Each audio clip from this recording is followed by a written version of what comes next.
ہر طرح کی تعریف و توصیف، کبریائی و بڑائی، ہر طرح کی حمد و ثنا لائق و زیبا ہے اللہ رب العزت کے لیے، جو بڑا رحیم و کریم، مہربان، سارے کائنات کا خالق و مالک اور پالنہار ہے۔ اس کے بعد بے شمار درود و سلام ہو ہمارے پیارے نبی احمد مجتبیٰ محمد مصطفیٰ صلی اللہ علیہ وسلم پر۔ حاضرین عیدگاہ، بزرگان اسلام، قابل احترام مائیں اور بہنیں، آج کا دن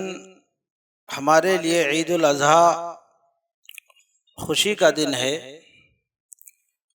اور یہ قربانی کا دن ہے۔ اللہ تبارک و تعالیٰ نے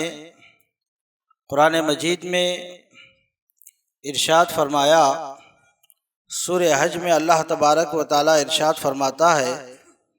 وَلِكُلِّ أُمَّةٍ جَعَلْنَا مَنْسَكًا لِيَذْكُرُوا اسْمَ اللَّهِ عَلَىٰ مَا رَزَقْنَاهُم مِّن بَهِيمَةِ الْأَنْعَامِ۔ ہم نے ہر امت میں قربانی کے طریقے مقرر کیے ہیں تاکہ وہ جو چوپائے ہم نے انہیں عطا کیے ہیں ان میں اللہ کا نام لے کر وہ قربانی کریں۔ فَإِلَٰهُكُمْ إِلَٰهٌ وَاحِدٌ، جان لو کہ تمہارا رب صرف ایک ہے، لہذا تم اللہ تبارک و تعالیٰ کی تابعداری کرو۔ وَبَشِّرِ الْمُخْبِتِينَ، جو عاجزی اختیار کرنے والے ہیں، اے نبی صلی اللہ علیہ وسلم آپ انہیں بشارت دے دیجئے۔ اس آیت میں ہم دیکھتے ہیں اللہ تبارک و تعالیٰ نے ہمیں قربانی کی اہمیت کو اجاگر کرتے ہوئے جس طریقے سے اور امتوں میں قربانی کرنے کا عمل موجود تھا، ایسے اللہ تبارک و تعالیٰ نے اس امت محمدیہ کے لیے بھی روا رکھا ہے۔ اور قربانی صرف اللہ تبارک و تعالیٰ کے نام سے کی جائے گی، اس بات کا بھی ہمیں پتہ چلتا ہے۔ قربانی کا حاصل کیا ہے؟ جو اللہ تبارک و تعالیٰ نے قربانی کے ذکر کرنے کے بعد بتایا کہ تم لوگ اللہ کے لیے تابعداری کرو۔ ہر شخص کی قربانی کا مقصد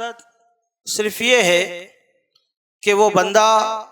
جو اللہ کے لیے قربانی کرتا ہے، اللہ کے نام پہ ذبح کرتا ہے، اس کے ذریعے سے وہ اپنی عاجزی، اپنی انکساری، اپنے تقوی، اپنے پرہیزگاری اور اپنے تابعداری کو اللہ تبارک و تعالیٰ کے سامنے پیش کرتا ہے۔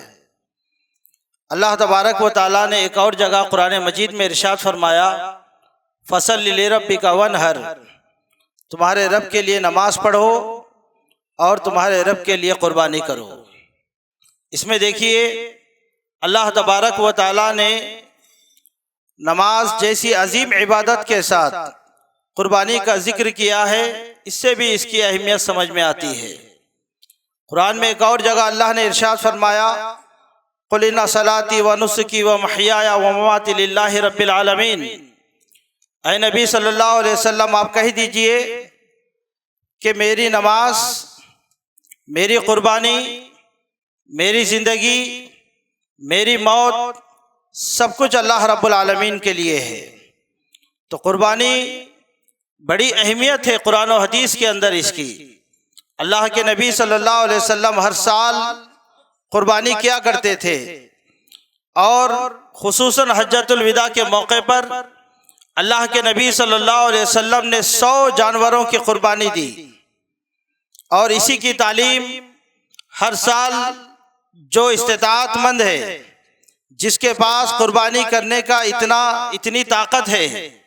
اسے چاہیے کہ وہ قربانی کے اس عمل کو پیش کرے۔ اللہ کے نبی صلی اللہ علیہ وسلم کی ایک حدیث کے مطابق جو لوگ استطاعت کے باوجود اللہ کے راہ میں قربانی کا عمل نہیں کرتے ہیں، اللہ تعالیٰ کے نبی صلی اللہ علیہ وسلم نے ارشاد فرمایا کہ انہیں کوئی حق نہیں پہنچتا کہ وہ عیدگاہ میں حاضر ہوں۔ جو لوگ استطاعت کے باوجود قربانی نہیں دیتے، اللہ کے نبی صلی اللہ علیہ وسلم نے ان پر وعید بتائی اور یہ بتایا کہ وہ لوگ نماز عیدگاہ میں آنے کے وہ مستحق نہیں ہیں۔ لہذا ہر وہ شخص جس کے پاس استطاعت ہو اسے چاہیے کہ وہ قربانی کسی نہ کسی شکل میں کرے، چاہے وہ بکرے کی شکل میں ہو، چاہے اونٹ کی شکل میں ہو، چاہے گائے بیل کی شکل میں ہو، جیسے بھی ہو وہ ایک حصے کی شکل میں کیا ہے قربانی کرنا چاہیے اسے۔ میرے بھائیو، آپ کو پتا ہے یہ قربانی کا عمل کہاں سے ہے؟ یہ ہمارے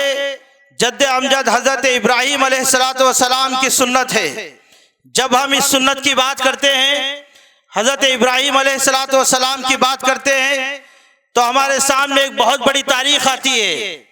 ایک اس شخص کی تاریخ آتی ہے جس نے اپنے گھر کو، اپنے ماں باپ کو، اپنے رشتہ داروں کو، اپنے گاؤں کو، اپنی بستی کو وقت کے بادشاہ سے اس نے لڑا، صرف اس بنا پر، صرف اللہ واحد، اللہ تبارک و تعالیٰ کے توحید کے کلمے کو بلند کرنے کے لیے یہ ساری چیزوں کو انہوں نے تیاگ دیا تھا۔ اللہ تبارک و تعالیٰ نے قرآن مجید میں حضرت ابراہیم علیہ السلام کو ان کی صفات کاملہ کی وجہ سے قرآن مجید میں اللہ نے امت واحدہ کہا۔ ایک آدمی، ایک امت ایک طرف، حضرت ابراہیم علیہ السلام ایک طرف۔ حضرت ابراہیم علیہ السلام کی یہ سنت ہے، جس وقت حضرت ابراہیم علیہ السلام کو ایک بڑی مدت کے بعد اللہ تبارک و تعالیٰ سے کئی دعائیں کرنے کے بعد جب ایک اولاد ان کو اللہ تبارک و تعالیٰ نے عطا کیا، آپ حضرت ابراہیم علیہ السلام کی زندگی دیکھیں گے کہ حضرت ہاجرہ علیہ السلام کو لے کر اللہ کے حکم سے اس وادی میں پہنچے جہاں پر پانی نہیں، کھانا نہیں، لوگ نہیں، کوئی بستی نہیں، کسی کا آنا جانا نہیں ہوتا تھا۔ اس جگہ میں جا کر وہاں پر اللہ کے حکم سے چھوڑ دیا اور وہاں سے وہ واپس ہو گئے۔ پھر ایک مدت کے پاس واپس آئے، جب ان کی اولاد حضرت اسماعیل علیہ السلام کچھ بڑے ہو گئے تھے، انہوں نے خواب میں دیکھا کہ میں اپنے فرزند حضرت اسماعیل علیہ السلام کو اللہ کی راہ میں قربان کر رہا ہوں۔ انہوں نے اپنے فرزند سے وہ چیز کو ذکر کیا اور حضرت اسماعیل علیہ السلام نے اس کا جواب دیا، یا ابت افعل ماذا تؤمر ستجدنی انشاءاللہ من الصابرین۔ میرے ابا جان، آپ نے جو خواب میں دیکھا ہے کہ مجھے اللہ کی راہ میں ذبح کر رہے ہیں، تو آپ کو چاہیے کہ آپ اس کام کو کر دیجئے، آپ مجھے صبر کرنے والوں میں سے پائیں گے۔ اس میں دیکھیے بہت بڑا ایک درس ہے، یہاں سے ہماری سمجھنے کی، اسباق لینے کی ایک نئے نئے پیغام ہمیں ملتے ہیں۔ ایک تو ابراہیم علیہ السلام کی پوری زندگی آزمائش میں تھی، اب یہاں پر اپنی اولاد کو قربان کرنے کی بات آ رہی ہے تو باپ بھی تیار ہے اور حضرت اسماعیل علیہ السلام بھی تیار ہے۔ ابھی اس واقعے سے ہمیں یہ پتا چلتا ہے کہ حضرت اسماعیل علیہ السلام کی تربیت اللہ کے خلیل حضرت ابراہیم علیہ السلام نے کس طریقے سے کی تھی، اور ان کی ماں حضرت ہاجرہ علیہ السلام نے کس طریقے سے کی تھی۔ آپ دیکھ سکتے ہیں ایک 8 اور 10 سال کا بچہ وہ اپنے والد صاحب سے کہہ رہا ہے کہ اگر آپ نے خواب میں دیکھا ہے مجھے ذبح کرنا تو آپ اس کو ذبح کر دیجئے، مجھے ذبح کر دیجئے،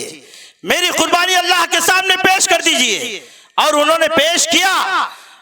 جب وہ اس وقت کاٹنے کا، قربان کرنے کا وقت آیا، چھری چلانے کا وقت آیا، تو اللہ تبارک و تعالیٰ نے ایک مینڈے کو جنت سے بھیج دیا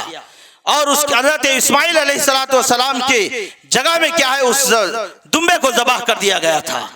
اور اسی سنت کو اللہ کے نبی صلی اللہ علیہ وسلم نے ہمیں تا قیامت باقی رکھنے کا حکم دیا ہے۔ تو یہ جو تربیت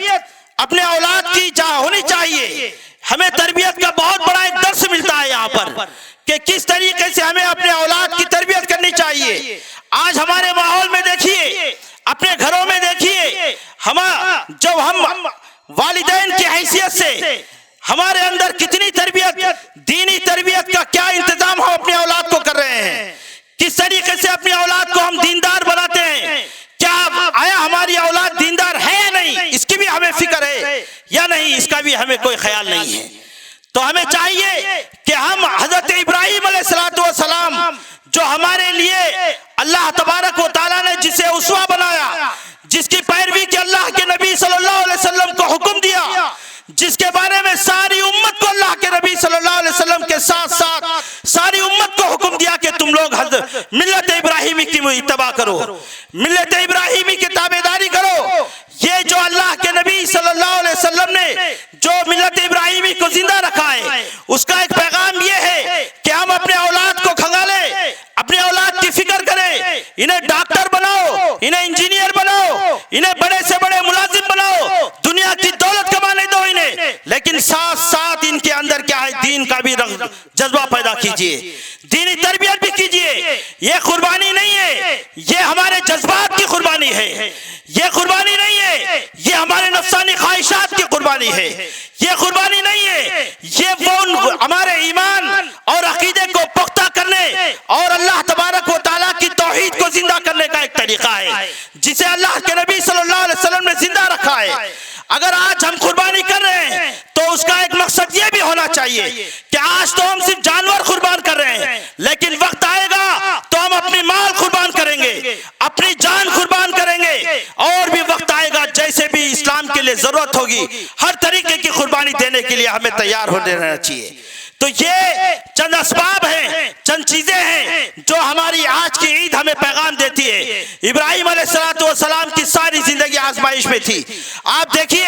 ہر آدمی کے اوپر آزمائش آتی ہے، لیکن آزمائش کے وقت میں کون شخص ہے جو صبر کے ساتھ جیسے ابراہیم علیہ السلام نے صبر کیا تھا، جیسے ان کی اہلیہ حضرت ہاجرہ علیہ السلام نے صبر کیا تھا، کون شخص ہے جو ایسے حالات میں صبر کرے گا؟ آج ہمارے ملک کے حالات دیکھیے کس طریقے سے بگڑتے جا رہے ہیں، فتنے پیدا ہو رہے ہیں، جگہ جگہ موب لنچنگ ہو رہی ہے۔ ایسے حالات میں ہمیں کیا کرنا چاہیے؟ سب سے بڑا درس جو ہمیں اس واقعے میں ملتا ہے، ابراہیم علیہ السلام کی زندگی میں ملتا ہے، وہ ہے صبر کا۔ جب نارے نمرود میں حضرت ابراہیم علیہ السلام کو ڈالا جا رہا تھا، اس وقت کیا تھا؟ اس وقت صرف صبر تھا آپ کے پاس، استقامت تھی اپنے دین میں۔ لوگ ایسا کر رہے ہیں، ویسا ہو رہا ہے، یہاں پر یہ ہو جائے گا، آپ کو ڈرایا جائے گا، آپ کو دھمکایا جائے گا، آپ کو مارا جائے گا، آپ کی عبادت گاہیں توڑی جائے گی، آپ کے ماں اور بہنوں کی عزتیں تار تار کی جائے گی، لیکن اپنے توحید سے نہیں ہٹنا، اپنے توحید سے نہیں ہٹنا، اپنے ایمان کا سودا نہیں کرنا، اپنے عقیدے کو خراب ہونے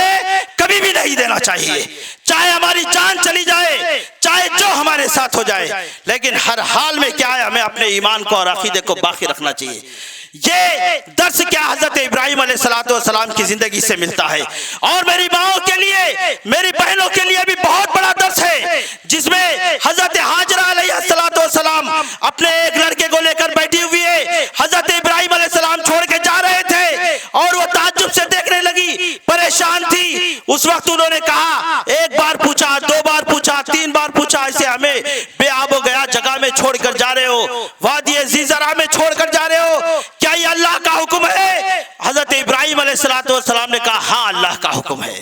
اور اس ماں کو دیکھیے، اتنے سالوں کے بعد وہ اولاد آئی تھی، دودھ پیتا بچہ اپنے ہاتھ میں لیے ہوئے، اپنے گود میں لیے ہوئے، وہ اللہ کے حکم کی بات آنے کے بعد کیا کہتی ہے؟ کہتی ہے کہ تب تو اللہ تبارک و تعالی ہمیں ضائع کرنے والا نہیں ہے، ہمیں اللہ تبارک و تعالی ہماری حفاظت کرنے والا ہے۔ یہ عقیدہ، یہ توحید، ایسا مضبوط ایمان کیا ہے ہمارے ماں اور بہنوں کے اندر پیدا ہونا چاہیے۔ یہ ایمان نہ ہونے کی وجہ سے، ایسی تربیت نہ ہونے کی وجہ سے، ایسی دینداری نہ ہونے کی وجہ سے آج ہمارے اندر کیا ہے، بے راہروی پیدا ہو گئی ہے، بے ایمانی پیدا ہو گئی ہے، بے عقیدگی، عقیدے سے ہم دور ہو رہے ہیں۔ تو اس لیے چاہیے کہ ہمیں اس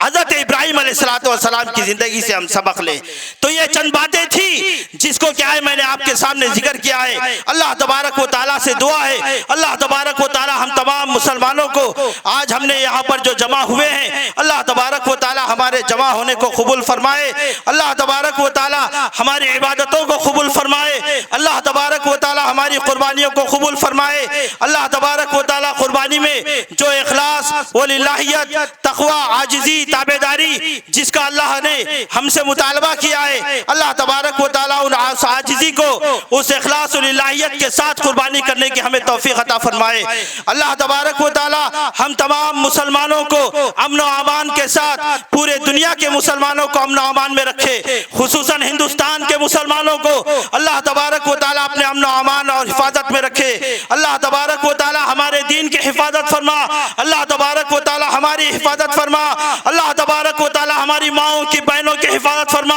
اللہ تبارک و تعالیٰ ہمارے مدارس کی حفاظت فرما، اللہ تبارک و تعالیٰ ہماری مسجدوں کی حفاظت فرما، اللہ تبارک و تعالیٰ ہمارے اندر جو لوگ بیمار ہیں اللہ تبارک و تعالیٰ انہیں شفا یابی عطا فرما، اللہ تبارک و تعالیٰ جو آج قربانی کرنے کے اہل نہیں ہے اللہ تبارک و تعالیٰ انہیں آنے والے سال تک کیا اہل اس کا اہل بنا دے، اللہ تبارک و تعالیٰ جو لوگ پریشان حال ہیں مصیبت زدہ ہیں ان کی مصیبتوں کو، ان کی پریشانیوں کو، ان کی تکلیفوں کو، ان کی بیماریوں کو اللہ تبارک و تعالیٰ دور کر دے، اللہ تبارک و تعالیٰ جو لوگ مقروض ہیں، جو لوگ پریشان حال ہیں اللہ تبارک و تعالیٰ ان کے قرضوں کو ادا کرنے کی انہیں توفیق عطا فرما، اللہ تبارک و تعالیٰ آج ہماری مسلم امہ آج حلال و حرام میں تمیز نہیں کرتی ہے، ہماری نوجوان نسل کہاں سے کماتی ہے، کیسے کماتی ہے، حلال اور حرام میں اسے تمیز نہیں، اللہ تبارک و تعالیٰ ہماری امت کو، ہمارے امت کے نوجوانوں کو حلال اور حرام کو سمجھنے کی توفیق عطا فرما،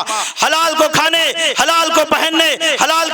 کے ساتھ زندگی گزارنے کی ہمیں توفیق عطا فرما، اللہ تبارک و تعالیٰ آج دنیا میں مسلمانوں کے ساتھ جو ظلم و ستم ہو رہا ہے اللہ تبارک و تعالیٰ جو بھی جس انداز میں بھی مسلمانوں کے خلاف میں آواز اٹھاتے ہیں، مسلمانوں کے خلاف میں پروگرام بناتے ہیں، مسلمانوں کے خلاف میں منصوبے بناتے ہیں اللہ تبارک و تعالیٰ انہیں تو نیست و نابود کر دے، اللہ تبارک و تعالیٰ ہمارے اندر اتحاد و اتفاق کو قائم کرنے کی ہمیں توفیق عطا فرما، اللہ تبارک و تعالیٰ قرآن و حدیث کو پڑھنے، قرآن و حدیث کو سمجھنے اور قرآن و حدیث کے ساتھ زندگی گزارنے کی ہمیں توفیق عطا فرما، اللہ تبارک و تعالیٰ ہمیں باعمل ہو رہ کر اپنی زندگی گزارنے کی توفیق عطا فرما، اللہ تبارک و تعالیٰ آج شرک کا بول بالا ہے، آج بدعت کا بول بالا ہے، آج توحید کی دعوت کم ہے، توحید موحدین کم ہے، اللہ تبارک و تعالیٰ لوگوں تک ہمیں توحید کو پہنچانے ون صاف اللہ کو سمجھنے کی انہیں سمجھانے کی ہمیں توفیق عطا فرما، اللہ تعالیٰ توحید کے ساتھ ہمیں زندگی گزارنے کی توفیق عطا فرما، توحید کے ساتھ ہمیں مرنے کی توفیق عطا فرما، اللہ تبارک و تعالیٰ جو بھی دنیا میں آج پریشان حال ہیں اللہ تبارک و تعالیٰ ان کے پریشانیوں کو دور کر دے، اللہ تبارک و تعالیٰ جو پچھلے عید میں ہمارے ساتھ آج موجود تھے، آج